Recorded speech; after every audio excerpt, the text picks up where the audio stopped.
Been looking forward to this conversation for a long time. Amy Rosenfeld is with us. She is a vice president of production at ESPN, oversees so many different platforms, ACC Network, Longhorn Network, many of the NCAA Championships, soccer, the list goes on. And all of you out there watching this today, you're going to learn why she is inspirational in the business, because we're going to tell her story on the On to Something podcast. I'm Bryan Fenley, an anchor for Fox Sports Radio, tennis, basketball, volleyball broadcaster, and I'm on Twitter at Bryan Fenley. So, Amy, I've had a lot of your mutual friends on, and so they've talked great things about you, Glenn Adamo for one, and he mentioned your experience in curling. And that on television. Take me to when you were working in curling and what that experience was like. Well, I have to back up a little to say that I had been desperate to work on the Olympics forever. So this goes all the way back to when I was working at New England Sports Network in Boston. That was my first home out of college. And I had started as an intern and had worked my way up and was producing Red Sox and Bruins at the time. Back then, NESN used to let people take vacation time and go work for other people, and then would come back and share their experiences. So I actually used vacation time to work the Atlanta Olympics with NBC. So that was my first entree into NBC. I promptly came back to NESN, having realized other people do TV, and gave my notice. So I think they eliminated then the ability to take vacation and go work for other people. But I had done the Atlanta games, and then they brought me back to do soccer for the Sydney games. But I always wanted to do a Winter Olympics. You know, I had produced the Bruins. I was a big time skier. So I always wanted to work a Winter Olympics. And one day NBC called and they said, you know what? You've been great. We'd love to bring you for Salt Lake in 2002. And I'm thinking, oh my God, this is amazing. And I said, what am I going to do? Am I doing hockey? Am I doing alpine skiing? I could even do like luge. And they said, how about curling? And I said, what's curling? I literally had no clue what it was. Yeah. I was like, oh yeah, I'm in. So I went and bought Curling for Dummies, Okay. the book, Oh, wow. which I then proceeded to read on the flight to Salt Lake. And I thought to myself, oh, all right, curling, how much could this be on? I'm going to be in Utah. I'm going to bring my skis, because curling will be, 5 minutes a day. We'll do a highlight package and then I'll go skiing. Well, that was the year that curling became the big hit. And we actually joked that MSNBC, which was the network that was airing most of it, was named Must Show Nothing But Curling. We were on like not only did I not ski, I didn't even unzip the ski bag. And being able to go to the bathroom on a regular basis was challenging. So then I did curling, and then they actually brought me back for the Torino Olympics to do curling. And then it became like, we were on all day. And then they did this nighttime show that I produced with Fred Rogan, where we had guests, and it was like curling meets variety hour. This is what happens when you work at the Worldwide Leader. The lights go off in your office if you haven't moved. That just says I haven't moved enough. So that was so I actually produced curling at 2 Olympics. So Fred Rogan, obviously from Los Angeles, in all-timer. So that's so cool that you guys have worked together. And then by the time you finished 2002 at Salt Lake with curling, how much more did you appreciate the sport than maybe before you even took that opportunity in Salt Lake? Oh yeah, no, I love it. In fact, I just watched the Canadian curling trials last week, which ESPN had. I'm obsessed with curling because it's sort of like chess meets bocce, and the access you get to the athletes. And frankly, if you've ever tried to do it, you realize how challenging it is. So what I tried to do with curling, so when I did it for the Olympics, we had 2 Canadian broadcasters. And I basically said to them, look, nobody understands any of this. You've got to understand that the US audience, for the most part, isn't going to really understand. So You can't speak to them entirely like you're speaking to the Canadian audience. And we actually negotiated a deal with the Canadians were the world broadcasters for the curling venue. And I negotiated a deal with them that they would give me a director hot mic, meaning that I could hear when the director was going to make various cuts. And I wanted to know when he was going to go to the overhead shot, the bullseye. And I wanted to know when he was going to cut off of that, because we were going to telestrate and do a lot more drawing to sort of explain, okay, well, you want to hit it here, so it goes here. So that I thought added value. And it's funny because now as I watch, curling, NBC has kept that up and has been really aggressive on sort of showing the strategy of it. So I'm obsessed with it. And it certainly became, a cornerstone of NBC's coverage. Amy, I know you're not one for titles, but as a vice president of production at ESPN, I think the next nugget that needs to be added to your resume is curling enthusiast. I mean, that's very high up now. What also is very high up is your love for soccer and what you've done in that realm with ESPN, World Cup, and beyond. How much of you going in that route as far as soccer is attached to what your dad taught you about the sport at an early age? I see somebody has done some research. That's very impressive. That's good to know that you've hit the books. So my father was obsessed with soccer. He grew up in Middle Village, Queens during the Depression, and the whole neighborhood, that was all immigrants. So he had a lot of exposure to soccer. And I have vivid memory. My most vivid memories with my father were two things. One was he also was obsessed with hockey, and we had Bruins season tickets from before the Bobby Orr era. And he was also, obsessed with soccer. And I have early memories of, at that time, you couldn't see the World Cup unless you went to see it on closed circuit television in Boston. We had to go to a hotel in Boston to watch whatever year World Cup it was.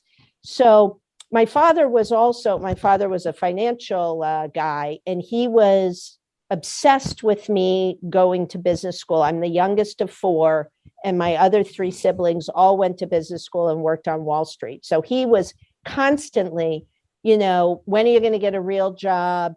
Are you going to go to business school? It was until I started doing soccer that he suddenly said, "Oh, you have a real job." So it was a very cool sort of full circle in two ways. One, when I was doing the Bruins, when I was the Bruins producer, our season ticket seats were 2 rows behind the announcers. So my father would always, point to the monitors and say, "My daughter's producing the game." So that was cool. And then when I started to oversee, as one of a bunch of people overseeing our World Cup coverage, he was incredibly proud of that. And he went to a bunch of the World Cups and actually visited me, on site. He came to Germany, he came to South Africa. So that was also very cool. So yeah, that was completely, I played soccer my whole life. Really wanted to play collegiate soccer. I would have been probably an okay Division III player.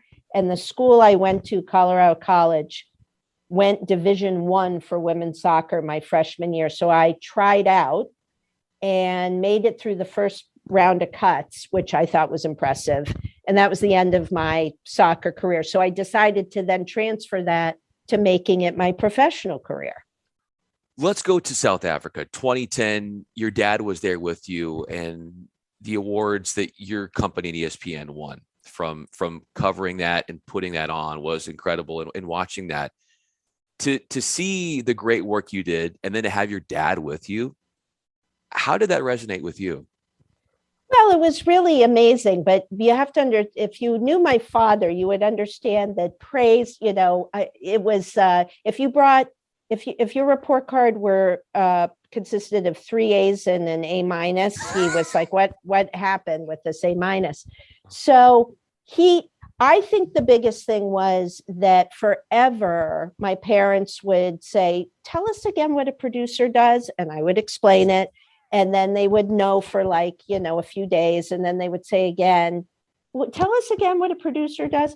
It wasn't until my parents came to a game and I put them in the truck and put them on headsets that they sort of understood. So when, my father would see like the setups were, overwhelming and amazing. And I think it was, if you don't really understand TV and you work in TV, but for someone who doesn't know anything, it's, massive. So look, I mean, yes, 2010 was an incredible production. I want to say that I was one of a large amount of people who were involved in that and subsequent events. So, I was a small piece of what was a really tremendous production. But yeah, no, it's I'll just another window into my world with my father. So when I did the Brazil World Cup, yes, he had this incredible appreciation that this was a big deal and we were doing all these games and we were on for a month. And yet he still found time to call me while we were in the middle of a game to say, I can't get the remote to work. Oh my God. It's on closed captioning in Hebrew. Can you remote, So there I am, like trying to do the production and trying to talk my 90-year-old father through how to undo the closed captioning. So yes, he did appreciate the scope of it and yet would still call me to say, I can't fix the remote. Amy Rosenfeld is with us. I'm Bryan Fenley. In looking at your career as a whole, how much of it is tied to you seeking your parents' approval and using that as motivation to succeed and succeed? What an interesting question. I had not thought of it that way. I think that there was a component of that when I really think about it. I think your question is well timed. I do think that there was a component that, I was not going to, my mom just wanted me to be happy. He wanted me to work on Wall Street. But I do think the greatest day for my parents, full disclosure, was when I left Nesson in 1996. I then became a freelancer. So I was a freelance, game producer. I worked the World Cups with, ESPN, the Olympics with NBC as a freelancer. So, just hired for the event and off you go. And so for my parents, especially my mom, that still was a little bit concerning. Like you're not a full-time employee, you don't have health benefits, all of that. One day, and ESPN and I had been doing a dance for years of like, would you ever come full-time? And they would say, hey, we'd really like you to come full-time. There were not a lot of female producers at that time. And I would say, do I have to move to Connecticut? I lived in Massachusetts. I just bought a house. And they said, yeah, you have to move. And I said, I'm out. And then one day in 2007, they said, you don't have to move. And I said, I'm in. And one of the all-time greatest days of my life with my parents was the day I called them and said, I was actually going to have health benefits. I had a full-time job. I was going to have a 401k, so that was a big day. So what was their reaction the moment you told them that? Finally, it's about time. I think my father still said, does this absolutely mean you're not going to business school? But ultimately, it was a very happy day. I think it was complicated because my father was a huge sports fan, but they never still ever really connected. Like they knew I was involved, but they didn't really know the role I played. Even when I dragged them to the truck and put them on the headsets, I still don't think they ever fully understood like what I was doing that then put it on the screen, how I interfaced with that. But no, that was definitely still a good day when I told them I was going to have, health benefits. Definitely a good day. And as you pointed out, and Amy Rosenfeld is with us, I'm Bryan Fenley.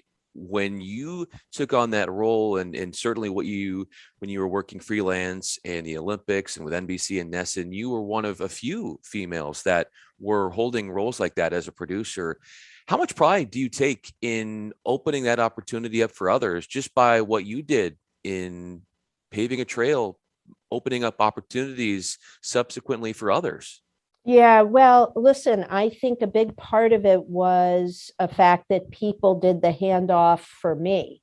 I remember, when I was at NESN, I was the associate producer for Bruins, and the guy who was producing at the time got an offer from ESPN and actually left right before the season was going to start. So the NHL always has these broadcaster meetings where all of the rights holders come and they do, a couple days of meetings. So I literally was named to the Bruins producer, and then like 20 minutes later flew, I can't remember, I think it was in Chicago. I can't remember where it was, but somewhere. And I'm sitting in this like giant, hotel meeting room, conference center. And I'm keeping to myself. And all of a sudden, like this hand is in my face. And I look up and there's this woman standing there. And she says, "I'm Lisa Seltzer. I can't remember if Lisa was the director of broadcasting for the Mighty Ducks or the Blackhawks, but Lisa was like a big timer with one of the teams." And she said, "I'm so glad you're here. Whatever you need, you call me and I've got your back." And I think it was basically Lisa. There was a woman who was producing the Devils and me. And then all the rest were guys. Well, small world, Lisa and I ended up, doing a WNBA package for Lifetime for 2 years together as producer and director. But I never forgot it. It's one of those where I knew that it was important that I do the same thing for others that she had done for me. So, I think it's like you talk about, I work on this project where we work with the schools in the ACC and the SEC, and some students work on the productions.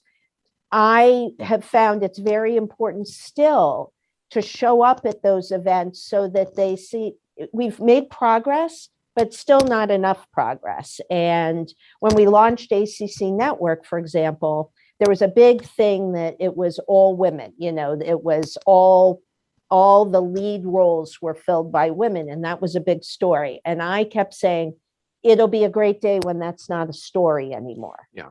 So answer your question, yes, I think it's incredibly important because it's still a thing, right? It's less of a thing and it's less of a novelty, but it's still not where, I would want it. So I think, I have work to do, and other women in this business have work to do to reaffirm to women that this is a viable and really an enjoyable career path. Knowing the career path that you've gone on and knowing everything that you've accomplished, and it's hard to get you to brag. There you go. It's like I just want to say this does not, just because ESPN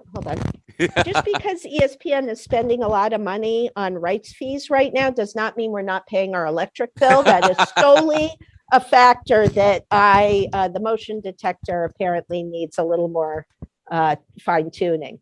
Well, they say that you're not supposed to sit for a long amount of time. It's not good for you. So maybe that was put in place, Amy, just to get the body moving a little bit. I think it's good. You're not supposed to sit for that long. So maybe this was a way to make the body continue to move. But I hear all these things you do, and it's really hard for me to get you to brag. And that is telling to me, because knowing everything that you've done, it's rare, I think, to have somebody as humble as you are. Why is that such a big part of who you are? And why will that always be a big part of who you are, no matter what you accomplish, no matter what award you've won, no matter what project and event that you've put on? Well, for me and anybody who's worked with me, the team is everything, whatever that team looks like. And I have a huge portion of my career was working on sports that didn't necessarily have a ton of resources. Sports, especially when I was really heavily involved in producing soccer for ESPN, we were doing games in El Salvador, Mexico City, Grenada, Panama, you name it in Central America. I've done games there. And so you want a world where you can call somebody up and say, hey, Bryan, I need you to work on this game with me in San Salvador. And we're probably not going to be have a lot of support. We might be challenged in a bunch of areas. It may be somewhat dangerous. Are you in?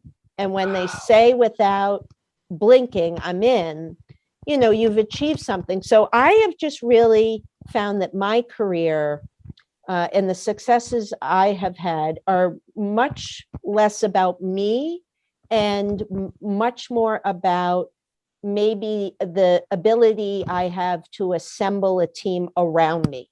And so, call it humble, but ultimately, I have found that you are only as good as your weakest link. And I have tried to live a life where I'm the weakest link. And so I surround myself with great people. And so that's where, when you can get that feeling, I remember we did a game in Havana, Cuba, and it was, the lights went out in the stadium and the truck was not very good. I mean, we had challenges. As you can imagine, in Havana, Cuba, and I think this was like 2008, we had challenges. But at the end of the day, we had a pretty good production, and we finished the game, and we all just felt that sense of pride together that we had accomplished this. So I just have found that I get great joy, and you get the best productions. The best output is from the best feelings that a team has and how they work together. And it doesn't take much to sort of disrupt that. And, I've had very positive experiences in my career. I've had some negative experiences in my career. And from each of those experiences, what do you take from them? Sometimes you have to learn, you learn as much who you don't want to be as who you want to be. So I have just now I'm in the back nine of my career. I have just taken all those experiences to shape, the leader that I've wanted to be. And ultimately, what goes around comes around. There was, when I did Big East soccer at Nesson a trillion years ago, we were doing a UConn game. The assistant in the SID office at UConn, who basically was almost like our runner, he ended up becoming an SVP of programming at ESPN, who I worked with all the time.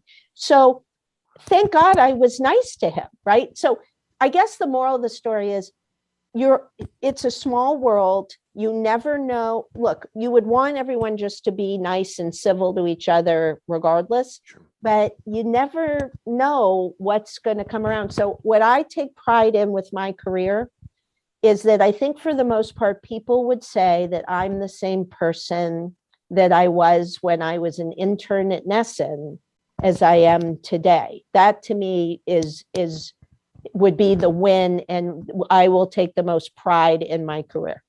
And you have that same competitive drive as you did when you were a soccer player in your earlier days.